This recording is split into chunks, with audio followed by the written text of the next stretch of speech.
Hello and welcome to, I think, episode 109 of 10,000 Stitches podcast, a chit-chat all about the joys of knitting. My name is Andy. If you wanted to find me on the interwebs, you can find me on Instagram, Twitter, and Ravelry as Purlbug, P-U-R-L-B-U-G. You can find my blog at thepurlbug.com, and then we have the 10,000 Stitches podcast group on Ravelry. Yeah, I'm excited. I have an FO to show you guys. Can you guess what it is? I bet you, well, if you follow me on Instagram, you probably know what this is. But I finished, also, I guess if you watched my last episode where I said I was only going to work on one project at a time, you'll probably also know what it is. But I finished my cardigan, haha! So let's talk a little bit about this and then talk a little bit about the next project that I've picked up. And yeah, keep it short, keep it good. This is the, and again, I'm going to butcher the pronunciation of this. It's the Mon Petit GILET RAYÉ. It translates, I guess, to my little striped sweater, my little striped cardigan, something like that. But it is a free pattern on Ravelry, and if you're looking for anything that can be linked like this pattern, everything will be linked right below the video, wherever it is that you're watching. But this is a free pattern on Ravelry that I modified pretty heavily, to kind of, make it the way I wanted it to be. And yeah, it is done. I absolutely love it. So as a kind of general recap about the pattern, so it's knit with fingering weight yarn. I use the same needles as in the pattern. So for all of like the cuffs and ribbing and everything, it was a US 2.5, which is a 3mm needle. And then the body of the sweater is a US 4, which is a 3.5mm needle. So the pattern is written to only have two colors, one main color, one contrasting color. I did two contrasting colors. Let's see, it's knit top down, circular yoke, knit flat, it's not steeked or anything. Yeah, so I guess I'm trying to think of okay, so let's show you guys what it looks like. I'm probably not going to keep it on for very long because it's kind of hot, because it's, June in Alabama, but I can put it on so I can show you guys what it looks like. And this is not really the optimal t-shirt to be wearing underneath it because this is sort of like a big baggy t-shirt. I would probably normally wear like a tank top or something underneath it, but this is what it looks like. There are no buttons on it. We're going to talk about that in a moment, but there's no buttons on it right now. So this is how it looks. So I made nice long sleeves on it, and this is after it's been washed. I didn't block it per se, but I just washed it and laid it out flat to dry. So it has been washed. So it's definitely a little bit less itchy, but again, we'll talk about that. But yeah, so the sleeves are nice and long, which is good. I guess I haven't actually tried. I can sort of pull them up, but not as far as maybe I could with like my commercially knit sweaters. Yeah, sleeves are nice and long.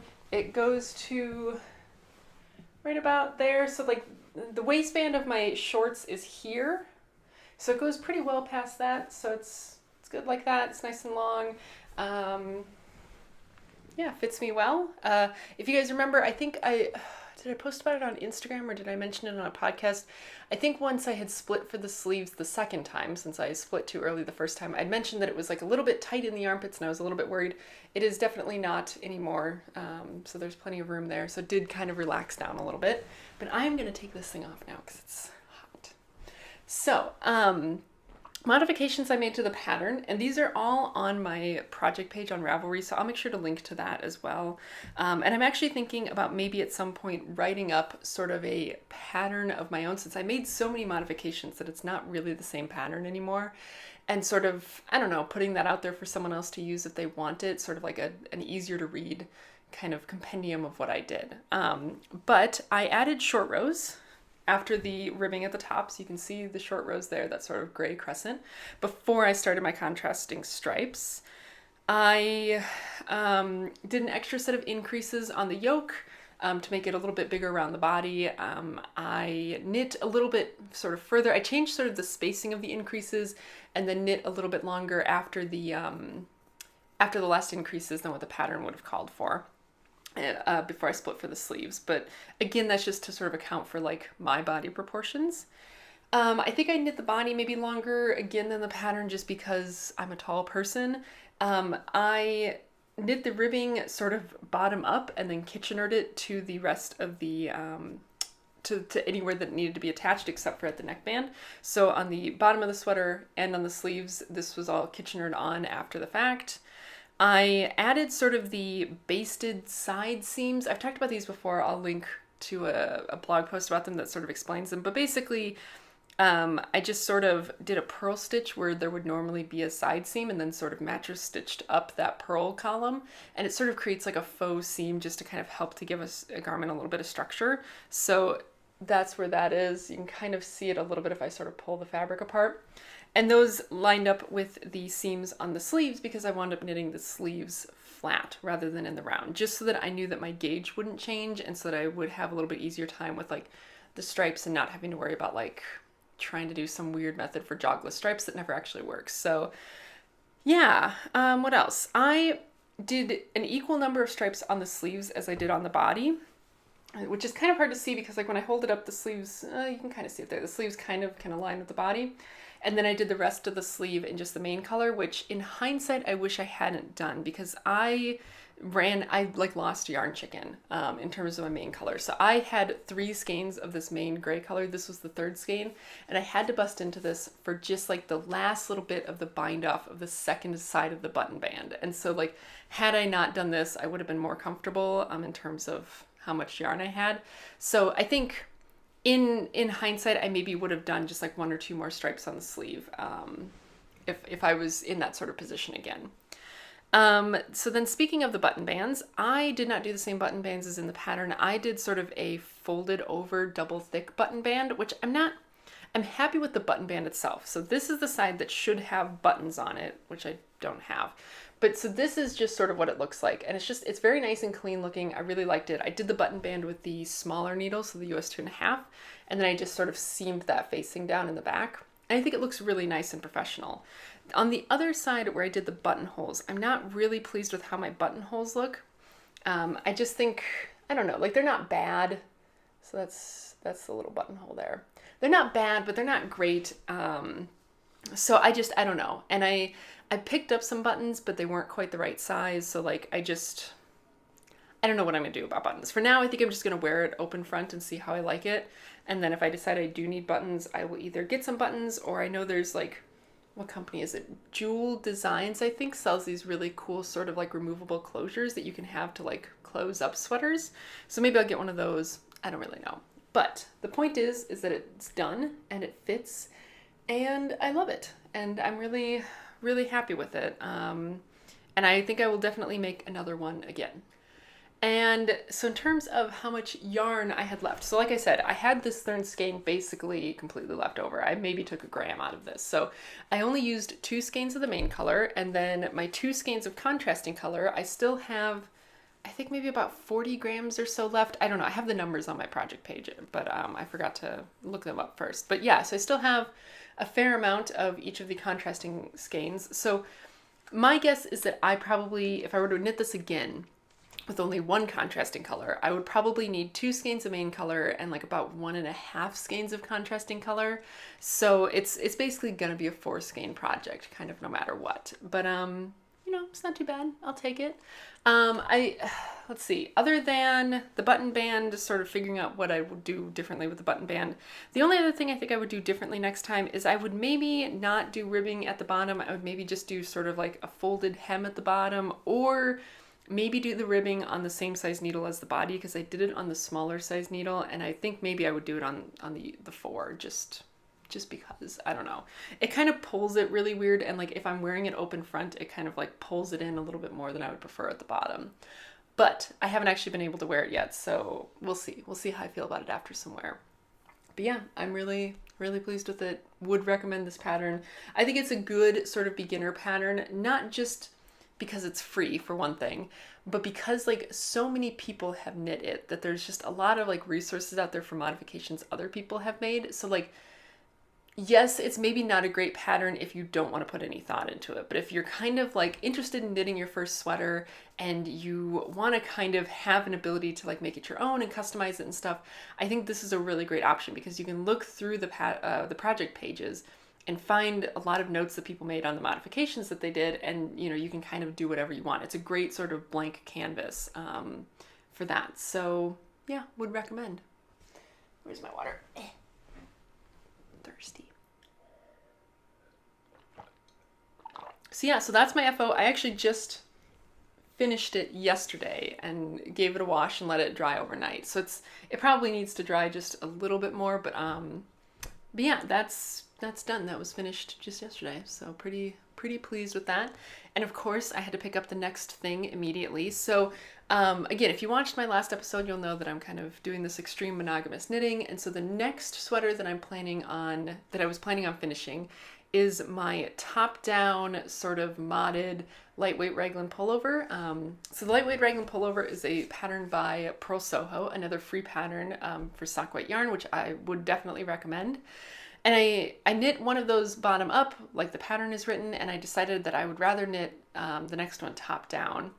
And so I have been working on that, and it's basically, I mean, it's a basic raglan pullover, like sweater in the round. So like it's not like there's a lot of work that goes into like transforming it from being bottom up to top down. It's mostly just that, using it for the stitch counts, like to know like how many stitches do you cast on, like when do you divide for the sleeves, like stuff like that. And like knowing from knitting the pattern before, like what size I am, right? What's a good, count for the stitches around the body, that kind of thing. So otherwise I'm just knitting it like a regular top down raglan pullover. But yeah, so I picked this back up again last night, and I wish I'd put a marker in it to show how far I am. But the nice thing is that, going from something like this cardigan where you're working it flat, so you're constantly having to turn the work, and I had to do a lot of yarn management trying to keep the 3 balls from getting tangled because I didn't want to be cutting the yarn every single stripe. This just felt like it was really slow going. And so like picking this back up again, it was like, man, like this goes really fast. So I have actually made, I think, a couple inches worth of progress just from when I picked it back up again last night. And I'm really loving it because it's just really brainless knitting, and it's just really nice, sort of just stockinette in the round. So this is where I am with it. And I put in a little marker. I tried it on earlier today. The problem is like, so I have it on a 32-inch needle currently, and to like try it on, I have to put it on a 40-inch needle. So it's kind of like a hassle, which is why I'm not going to try it on for you guys. But I did try it on earlier today, and I put in this little marker here, and that's basically where I was when I tried it on. And I estimate that I need probably like 3 more inches after that point before I want to start. I'll probably try it on again then, and then decide, where I want to put the bottom on it. But I've decided I'm just going to do the bottom sort of straight across. I'm not going to try and do sort of the, like the shirt tail hem kind of stuff, or the curved bottoms that's on the lightweight raglan pullover pattern. So I think I just want it to be straight across. As long as it's long enough, I think that'll be fine. And yeah, so I'm going to probably make a good go at that and see how far I can get by the end of the day today. And then I'll just have the sleeves left. And again, this one I think I'm actually going to try and make it long sleeved, especially because I have plenty of yarn. So I just put in my 3rd skein like a couple rows ago. And so I have, practically this entire skein, and then I have another skein of yarn as well for this in this same color. So I want to use them all up. So I will make it long sleeved. By the way, the cardigan, the striped cardigan, as a reminder, the yarn that I was using on that was the Baracco Ultra Wool Fine, which is a 100% superwash wool. And this gray colorway is color 53108. And then the yellow sort of gold color is color 5329. And then this sort of teal color is color 53139.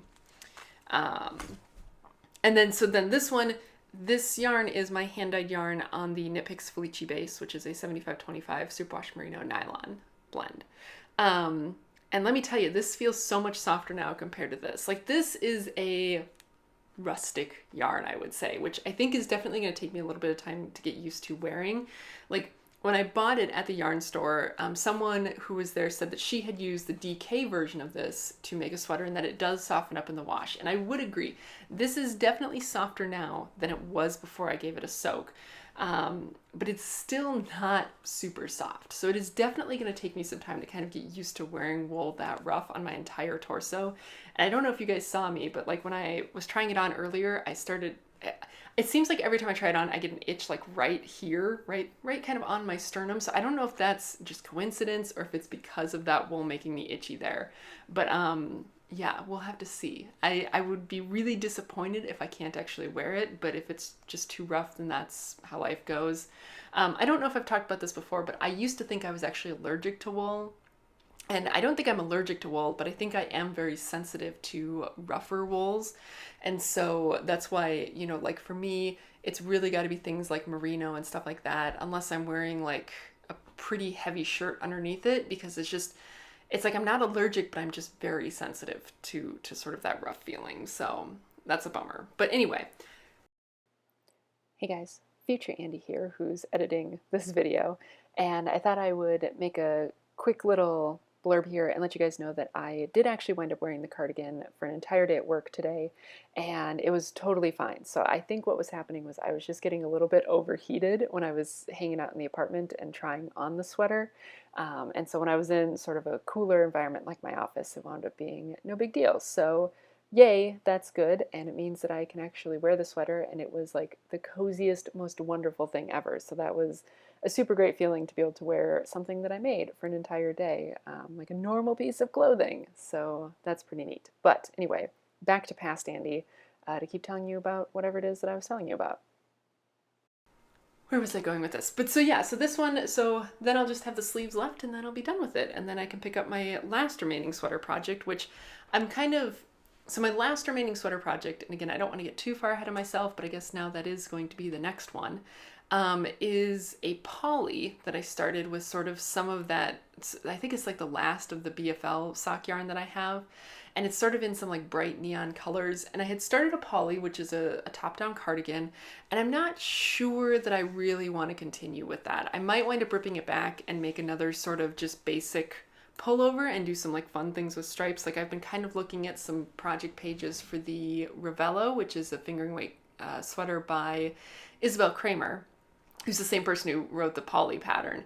And I really sort of like the way that that stripes. I'll try and find a picture to put in here of a RAVELLO. And I just really like that sort of stripe configuration. I don't know that I will actually use that pattern itself, just because I'm not crazy kind of about the neckline on it.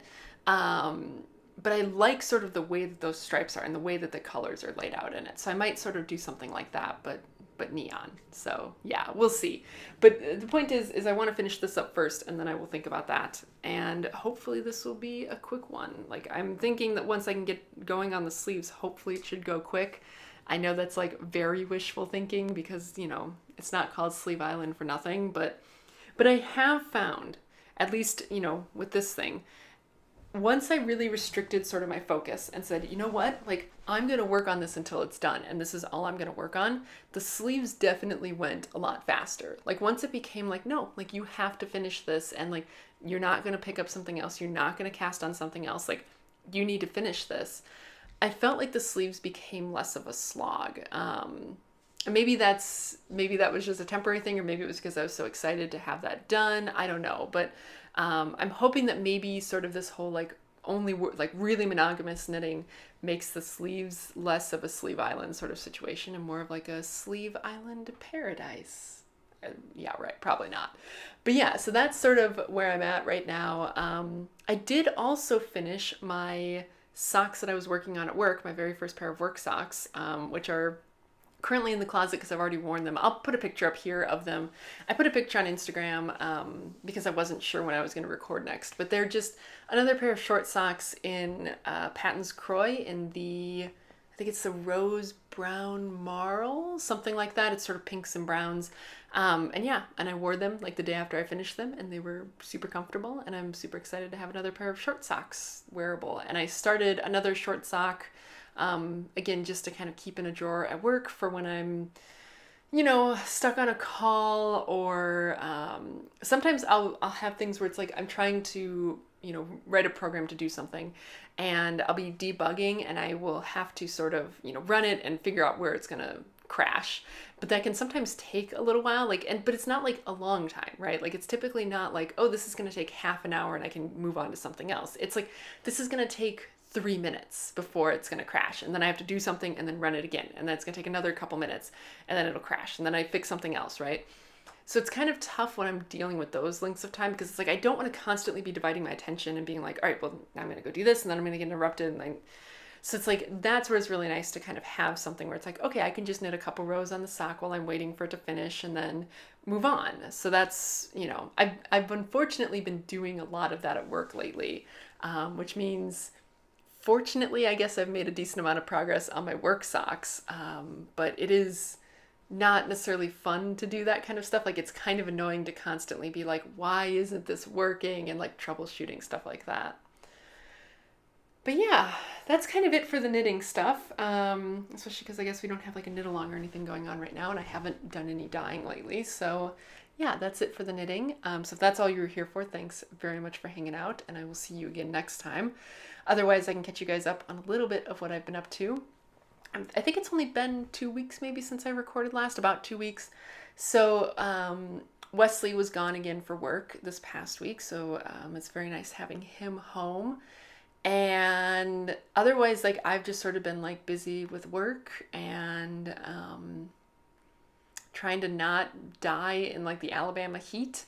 Like, it's not like it's that much worse here than it was in Richmond, but it's so oppressively hot. Like, we just got home before I started recording this. We got home from getting groceries, and it's just so hot. And it was the same way in Richmond, right? But it's just so hot and so humid. So yeah, that's fun. Our house is coming along. So yeah, I mentioned last time that we are buying a house, and so yeah, so that's, and we're coming down to like, it's getting close to move-in time. So I think we're supposed to move in sort of like early to mid-August, or that's when we're supposed to close on it. So it seems like really far away, because it's like, if you look on a calendar, it's like, oh, well, that's still, 7 weeks away, whatever. But at the same time, like, it's coming up really fast. Like, I was, not this week, but last week when I took our laundry over to go do our laundry, because I hate having to walk our laundry over to the laundry facilities here, because we don't have it in our apartment, which is super annoying. I mean, it just is what it is, but it's like, that would really be nice if we had it here. And so I was walking the laundry over, and I was like, oh my gosh, how many more times do I have to do this? And I was looking on my calendar, and at the time, I think it was like 8 or 9 more times, kind of depending on when exactly we move in and when we leave this place. And I was like, oh man, that's like such a pain. Like, that's so many more times that I have to do this, but like, it's not really that many. So yeah, so that's super exciting. And we're, sort of dream decorating the house and all that stuff. So yeah. So that's cool. We're probably going to run to like Target later today to sort of look at some things and get some concrete thoughts in our brain about like, what do we want to do in our bedroom, or like, what do we want to do in the bathroom, kind of stuff like that. So, because we just don't have a lot of stuff here. Like, that the new house is like way bigger than our current apartment. So like, we will have to buy stuff kind of no matter what. So it's a matter of like, we want to be really like intentional about it and really focused on like, what is our sort of design style, so that we don't go buy a bunch of stuff and then decide like, oh, none of this is actually cohesive. We hate all of it. Like, 'cause that's just super wasteful in terms of money and resources. So yeah, so we want to try and be intentional, which means thinking about it early and like really taking time to think about it. So, and it means trips to Target, which like, I'm not going to complain about, 'cause I'm basic like that, but yeah. Anyway, I think that's about it. I think I'm babbling now. So I'm going to drink some more water and try and rehydrate from being out in the heat, and yeah, then go to Target. Have fun at Target. So yeah, thanks very much for hanging out with me. I will try and record again probably whenever I get this finished up. So we'll see how long that takes. Probably about another 2 weeks is what I'm guessing, or 2 weeks or so. So yeah. Until then, thanks very much for hanging out with me, and I will see you guys again next time. Bye.